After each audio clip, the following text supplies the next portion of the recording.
Selamat sore, kembali lagi bersama saya di Fundamental Pundit. Bersama saya Muhammad Reza, Equity Analyst dari CNBC Indonesia Research.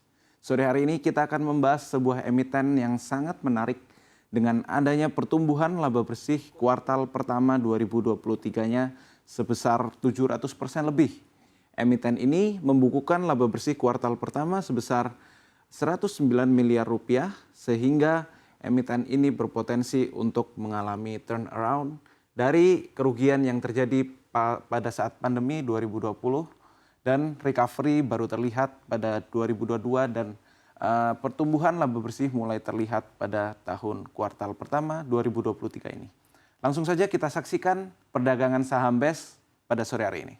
Ya, kalau kita lihat saham BES terlihat mengalami penguatan 0,61% atau meningkat 1 basis poin sehingga harga saat ini saham BES berada di 165 per lembar sahamnya. Kalau kita lihat pergerakan harga BES saat ini masih sejalan atau beriringan dengan pergerakan dari IHSG. Selain itu kita lihat bahwa adanya perbaikan kinerja dari BES ini membuat saham BES terlihat semakin berada di zona hijau mengalami peningkatan dari hari ke harinya. Kita langsung saksikan kinerja finansial dari saham BES. Ya, kalau kita lihat, ini yang saya maksud di awal bahwa emiten ini mengalami turnaround. Bahwa pada tahun 2020 atau pada saat pandemi, emiten ini sempat membukukan penjualan lahan yang cukup rendah. Sehingga emiten ini membukukan kerugian hingga 115 miliar rupiah. Kemudian emiten ini pada tahun 2021 masih belum bisa membukukan kinerja positif sehingga masih merugi berada di kerugian 71 miliar dan pada tahun 2022 emiten ini baru saja berhasil melakukan turnaround dan masih membukukan laba bersih 33 miliar. Ini kalau kita lihat masih cukup rendah karena secara tahunan berada di 33 miliar rupiah. Bahkan pada kuartal 1 2023 ini kinerja kuartal 1 sudah berhasil mengalahkan kinerja keseluruhan atau kinerja tahunan daripada tahun 2022. Selain itu kalau kita lihat secara net profit margin emiten ini juga dapat membukukan net profit margin yang cukup tinggi berada di 55%. Sehingga kita lihat pertumbuhan laba bersih dari emiten BES juga didukung oleh net profit margin sehingga perusahaan ini menunjukkan adanya efisiensi yang cukup baik sehingga dapat membukukan laba bersih yang cukup baik dengan pendapatan yang tidak bertumbuh secara signifikan. Kita lanjutkan. Nah, kita masuk secara operasional bisnis dari emiten BES. Ya, chart ini menunjukkan adanya perbandingan antara penjualan land sales-nya, accounting land sales, dan juga secara average selling price atau harga jualnya dan juga dari segi jumlah tanah yang terjualnya. Kalau kita lihat memang ada sedikit volatilitas khususnya pada tahun 2021 yang masih terimbas dari adanya pandemi COVID-19. COVID-19 menyebabkan penjualan dari tanah saham emiten BES berada di 3 hektar dengan harga 2,7 juta per meter perseginya. Kemudian emiten ini dapat meningkatkan harga jualnya menjadi 3,2 dengan menjual 12 hektar pada tahun 2022. Kemudian pada kuartal pertama 2022 jika dibandingkan dengan kuartal pertama 2023 ini menunjukkan adanya peningkatan yang cukup signifikan yang menyebabkan yang sudah dijelaskan seperti sebelumnya yaitu kinerja finansial khususnya di laba bersih perusahaan yang menunjukkan adanya pertumbuhan yang juga cukup signifikan. Kalau kita lihat yang awalnya penjualan tanah pada kuartal pertama 2022 hanya sebesar seluas 1 hektar meningkat 400% menjadi 5 hektar dengan juga didukung oleh average selling price atau harga jual tanahnya itu juga mengalami lonjakan yang signifikan dari 2,9 juta per meter persegi meningkat menjadi 3,1 juta per meter persegi. Ini akan menjadi sentimen positif apabila perusahaan dapat konsisten meningkatkan penjualan lahannya dengan average selling price yang juga cukup tinggi sehingga emiten ini juga sudah menargetkan bahwa total marketing land sales yang ditargetkan sebesar 651 miliar. Sedangkan kita lihat secara accounting land sales pada kuartal pertama 2023, emiten ini baru mencapai 109 miliar. Sedangkan secara marketing land sales, emiten ini masih mampu baru menjual marketing land sales sebesar 51 miliar. Hal ini menunjukkan bahwa masih ada potensi dalam 3 kuartal ke depan emiten ini untuk meningkatkan marketing land sales-nya sebesar 10 kali lipat. Ini akan menjadi sentimen positif apabila manajemen berhasil untuk meningkatkan kinerja sesuai dengan proyeksi yang telah ditetapkan di awal. Kita lanjutkan ke perhitungan bahwa emiten ini juga ternilai cukup undervalue secara asetnya. Ya, kita lihat. Nah, secara asetnya, emiten ini cukup terbilang memiliki aset yang cukup tersembunyi, bahwa apa yang tercatat di laporan keuangan sedikit dapat dinilai ulang karena emiten ini secara land bank, secara persediaan tanah, ini memiliki 688 hektar tanah persediaan yang sudah siap untuk dikembangkan. Sedangkan land bank gross yang masih belum siap untuk dikembangkan terdapat lebih luas lagi sebesar 1.000 hektar. Kemudian apabila kita hitung secara perhitungan kasar, kita lihat bahwa sebelumnya bahwa emiten ini mampu menjual bahkan di titik terendahnya berada di sekitar 2,7 juta per meter persegi.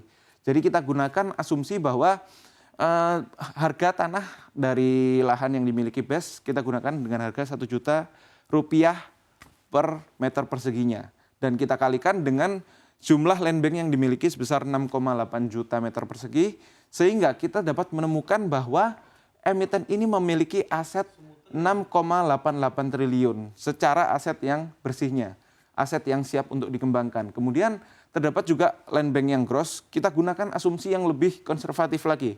Menggunakan harga jual tanah berada di 100.000 rupiah per meter perseginya, sehingga ditemukan sekitar berada di 1 triliun. Dan kemudian apabila dijumlahkan, nilai total aset persediaan hanya dari tanah saja, emiten ini memiliki aset persediaan tanah sebesar 7,8 triliun rupiah.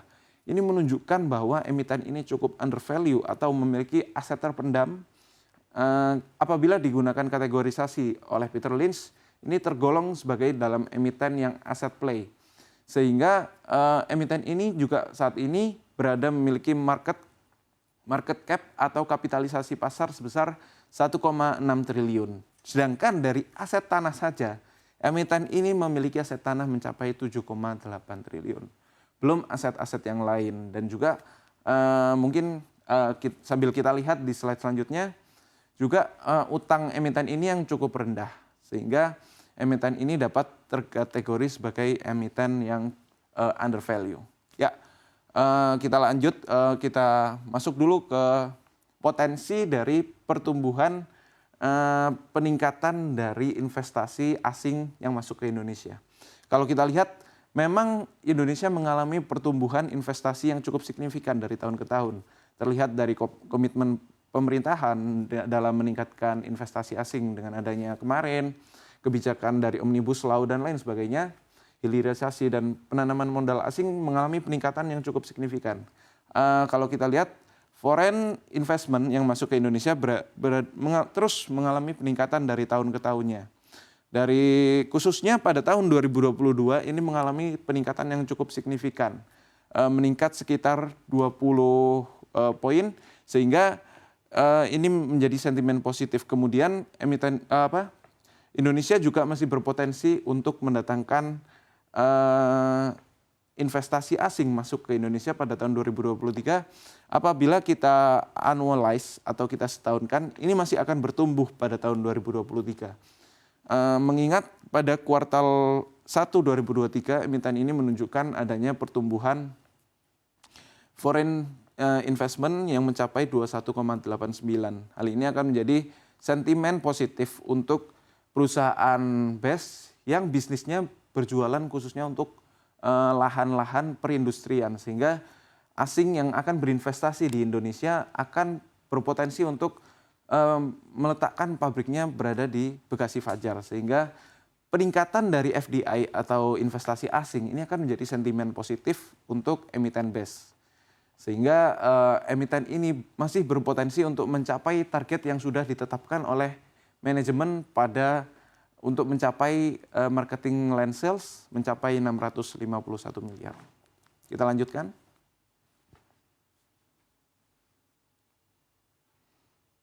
Ya, kita perhatikan seperti yang kita jelaskan sebelumnya bahwa emiten ini memiliki aset yang cukup undervalue sehingga apabila dilihat secara enterprise value atau melihat secara aset bersih yang mampu dilikuidasi, emiten ini cukup berpotensi untuk mengalami keuntungan secara aset play. Kita lihat dari persediaan tanah emiten ini dari aset lancar dan juga aset tidak lancarnya, atau dari gross land bank dan net land bank yang siap untuk dikembangkan, apabila dihitung dengan metode valuasi yang cukup konservatif, ini menghasilkan nilai 7,9 triliun rupiah. Kemudian sisi kas berada di 0,66 triliun dan juga sehingga kalau kita jumlahkan total aset bersih dari emiten ini, kas dan juga persediaan tanahnya berada di 8,56 triliun.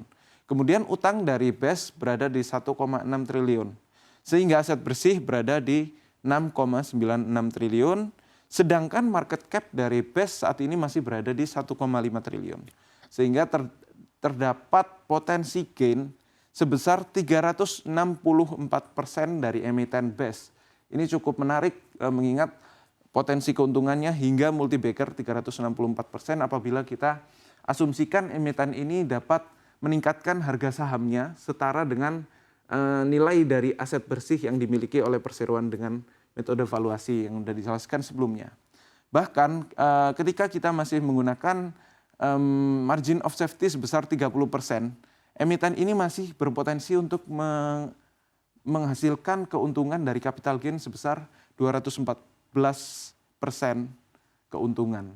Oleh sebab itu, berinvestasi di BES saat ini masih menunjukkan adanya potensi keuntungan yang signifikan. Oleh sebab itu, investor berpotensi untuk mendapatkan keuntungan mengingat oleh dua aspek yang sudah saya jelaskan, bahwa yang pertama adalah emiten ini masih berpotensi untuk mencapai kinerja yang sudah diproyeksikan oleh manajemen mengingat pertumbuhan dari FDI atau investasi asing yang terus bertumbuh.